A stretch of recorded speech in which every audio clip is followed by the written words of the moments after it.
എല്ലാ പ്രിയപ്പെട്ടവർക്കും prayer study സീരീസിലെ 4ാമത്തെ ക്ലാസ്സിലേക്ക് സ്വാഗതം. എല്ലാവർക്കും പ്രാർത്ഥിക്കണമെന്നറിയാം, എന്നാൽ എങ്ങനെ പ്രാർത്ഥിക്കണമെന്ന് എല്ലാവർക്കും അറിയണമെന്നില്ല. ഇന്ന് നമ്മൾ പഠിക്കാൻ പോകുന്നത് എങ്ങനെ പ്രാർത്ഥിക്കണം, അതായത് ഭാഷയുടെ ഭംഗിയല്ല, ഹൃദയത്തിന്റെ ആഴമാണ് ദൈവം നോക്കുന്നത്. ശിഷ്യന്മാർ ഒരിക്കൽ യേശുവിനെ സമീപിച്ചു.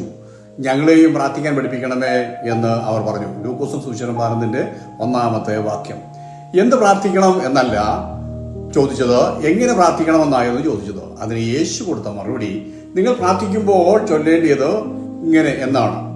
ദൈവഹിതപ്രകാരമാണ് നാം പ്രാർത്ഥിക്കേണ്ടത്. ഒരിക്കൽ ഒരു യുവാവ് ഒരു വലിയ മലയുടെ മുകളിലെ ഗ്രാമത്തിലേക്ക് പോകാൻ ഇറങ്ങി. ആ മലയിൽ ധാരാളം വഴികളുണ്ടായിരുന്നു. ചിലത് വിശാലമായത്, മറ്റു ചിലത് കുത്തനെയുള്ളത്, വേറെ ചിലത് ഇടുങ്ങിയതും ദുർഘടമായതുമായിരുന്നു. യുവാവ് ആകെ ചിന്താകുഴപ്പത്തിലായി. അപ്പോൾ അവിടേക്ക് ഒരാൾ വരുന്നത് യുവാവ് കണ്ടു. പലതവണ മല കയറി പരിചയസമ്പന്നനായിരുന്നു ആ മനുഷ്യൻ. നീ ഒറ്റയ്ക്ക് തീരുമാനിച്ചാൽ വഴി തെറ്റാൻ സാധ്യതയുണ്ട്.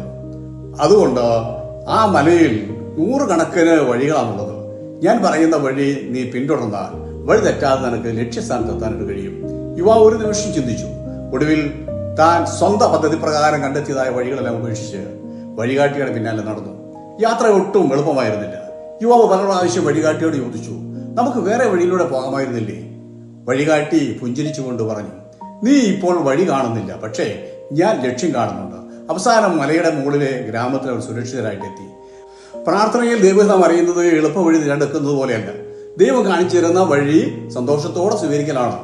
യേശു പ്രാർത്ഥിച്ചു, പിതാവേ, നിനക്ക് മനസ്സുണ്ടെങ്കിൽ ഈ പാനപാത്രം എങ്കിലും നീക്കണമേ, എങ്കിലും എന്റെ ഇഷ്ടമല്ല നിന്റെ ഇഷ്ടം തന്നെ നിറവേറട്ടെ. ലൂക്കോസിന്റെ സുവിശേഷം 22-42 വാക്യം. യേശുവിന് കഷ്ടതയുടെ പാനപാത്രം മാറിപ്പോകണമെന്ന് ആഗ്രഹമുണ്ടായിരുന്നു. എന്നാൽ പിതാവിന്റെ ഇഷ്ടം അതായിരുന്നില്ല.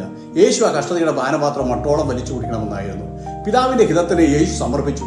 യഥാർത്ഥ പ്രാർത്ഥന നമ്മുടെ ഇഷ്ടം ദൈവഹിതത്തിന് അടിച്ചേൽപ്പിക്കുകയല്ല, അത് ദൈവത്തിന് സമർപ്പിക്കുകയാണ് വേണ്ടത്.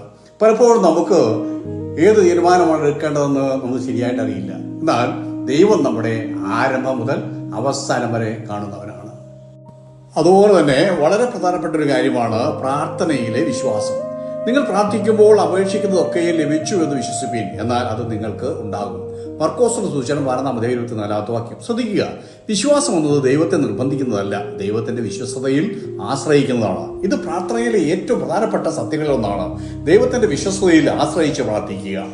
പലരുടെയും ധാരണ, ഞാൻ ശക്തമായി പറഞ്ഞാൽ അതുപോലെ ദൈവം ചെയ്തു തരുമെന്നാണ്. എന്നാൽ ബൈബിൾ പഠിപ്പിക്കുന്നത് അങ്ങനെയല്ല.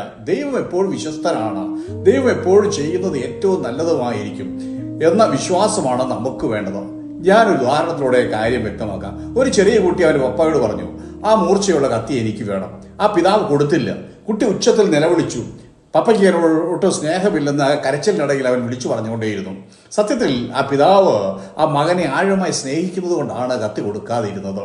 ബൈബിളിൽ നിന്നും മറ്റൊരു ഉദാഹരണം ഞാൻ നിങ്ങളോട് പറയാം. ശദ്രക്, മേശക്, അബേദ്നെഗോ എന്നീ യഹൂദ ബാലന്മാർ ബാബേൽ രാജാവായ നെബൂഖദ്നേസറിനോട് പറഞ്ഞത്, ഞങ്ങൾ സേവിക്കുന്ന ദൈവത്തിന് ഞങ്ങളെ വിടുവിപ്പാൻ കഴിയുമെങ്കിൽ അവൻ ഞങ്ങളെ എരിയുന്ന തീച്ചുളയിൽ നിന്നും ഞങ്ങളെ വിടുവിക്കും, അല്ലെങ്കിലും രാജാവിന്റെ ദേവന്മാരെ ഞങ്ങൾ സേവിക്കുകയില്ല. ദാനിയേൽ പ്രവചനം 3-17-18 വാക്യങ്ങൾ. ഞങ്ങൾ സേവിക്കുന്ന ദൈവം ഞങ്ങളെ വിടുവിച്ചാലും ഇല്ലെങ്കിലും നിശ്ചയമായി വിടുവിക്കും, നോക്കിക്കോ എന്നല്ല പറഞ്ഞത്. വിടുവിക്കാൻ കഴിവുള്ളവനാണ് ഞങ്ങൾ വിശ്വസിക്കുന്നു, എന്നാൽ ഇനി വിടുവിച്ചില്ലെങ്കിലും അത് ദൈവത്തിന്റെ തീരുമാനത്തെ ഞങ്ങൾ വിടുകയാണ് എന്നർത്ഥം. 3 വിധത്തിലാണ് മറുപടി വരുന്നത്. ഉടൻ മറുപടി കിട്ടും, കാത്തിരിക്കുക എന്ന് പറയും, മറുപടി ഇല്ല എന്ന് പറയും. ഹന്ന, ഇയ്യോബ്, പൗലോസ് ഇവർ ഉദാഹരണമാണ്. ഹന്നയ്ക്ക് ഉടനെ മറുപടി കിട്ടി, ഇയ്യോബിന് കാത്തിരിക്കേണ്ടി വന്നു. പൗലോസിനെ സംബന്ധിച്ചിടത്തോളം മറുപടി കിട്ടിയേയില്ല. ഈ സന്ദേശം ശ്രവിച്ച എല്ലാവർക്കും പ്രത്യേക നന്ദിയും സ്നേഹവും അറിയിക്കുന്നു. എന്നോട് ചേർന്ന് നിങ്ങൾക്ക് പ്രാർത്ഥിക്കാമല്ലോ. സ്വർഗീയ പിതാവേ, പ്രാർത്ഥിക്കേണ്ട വിധം ഞങ്ങളെ പഠിപ്പിക്കണമേ. ആത്മാർത്ഥതയോടെയും വിശ്വാസത്തോടെയും വിനയത്തോടെയും അങ്ങയുടെ ഹിതമന്വേഷിക്കുന്ന ഹൃദയം എനിക്ക് നൽകണമേ. അഹങ്കാരത്തിൽ നിന്ന് എന്നെ വിടുവിക്കണമേ. എൻ്റെ ഹൃദയത്തെ ശുദ്ധീകരിക്കണമേ. എൻ്റെ പ്രാർത്ഥന വെറും വാക്കുകളായി പോകാതെ അങ്ങയോടുള്ള ജീവനുള്ള സംഭാഷണമായി മാറണമേ. എൻ്റെ കർത്താവും രക്ഷകനുമായ യേശുക്രിസ്തുവിന്റെ നാമത്തിൽ അപേക്ഷിക്കുന്നു. കൃപ തോന്നി കേൾക്കണം പിതാവേ. ആമേൻ, ആമേൻ, ആമേൻ.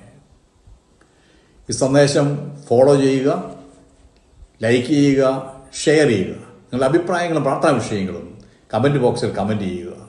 ദൈവം നമ്മെ ഏവരെയും അനുഗ്രഹിക്കുമാറാകട്ടെ.